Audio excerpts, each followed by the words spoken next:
There's a saying in speaking circles, do I need to be funny to be a speaker? And the answer to the question is, only if you want to be paid. And that's what makes the Humorous Speaking Manual one of the most powerful and most popular manuals in Toastmasters, and one I highly recommend for everybody. Now, Ian came up and he exhibited a lot of great technique for a variety of speaking skills. And I want to talk about a few of those things, and then give him some specific suggestions on how he might be able to tweak it going forward and take his stand-up act on the road. First of all, he began jumping right into a story. I love this technique. This is a great way to capture the audience's attention right from the start. And we, all of a sudden, are following right along. Bravo for that. He also set himself up well by giving us that opening story. And one of the objectives of this project was to really particularly focus on that opening story and set it up for the speech, which is what he did so well. So he gave us a great structure by going Mr. Geehoo, Stephen Powers, and Jimmy. I'll take a little credit. He gave us so many great things.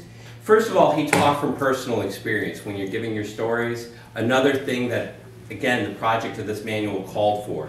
Whenever you're relating humor, if you can bring it back to yourself, it makes it much more powerful, easier to deliver, and able to transition along. He also was very prepared, and I like that. Coming in here, he was ready to go. Now, a couple of suggestions for Ian. First of all, he moved. He got free and he moved around. I felt his movement tended to be a little bit random. It's almost like a pinball machine, just back and forth between 2 points.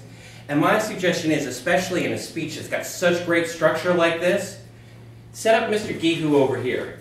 Have your Mr. Geehoo. Then move over here for, of course, the center, Stephen Powers, center position. And then over here you can talk about Jimmy. And then afterwards, when you're closing, you can refer back to those 3 points. The second thing is, he gave us a lot of stories. I would like to see a little bit more dialogue in those stories. And when you use dialogue, that's the opportunity to bring in the humor, the setup and the punchline. And that's one of those things that as you go through the Humorous Speaking Manual, you'll start to pick up a little bit more on.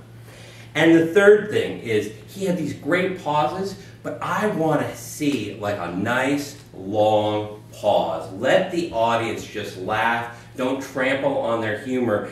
And I was just watching Bill Cosby this weekend. He had, I swear, 30-second pauses where he would just sit there and people would just laugh and the laughter would grow.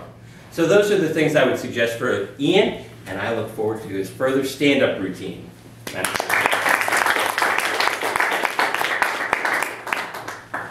Is there any club business? We do have quite a bit, so we could take some time to do that. Would you like to do? Yes, I will.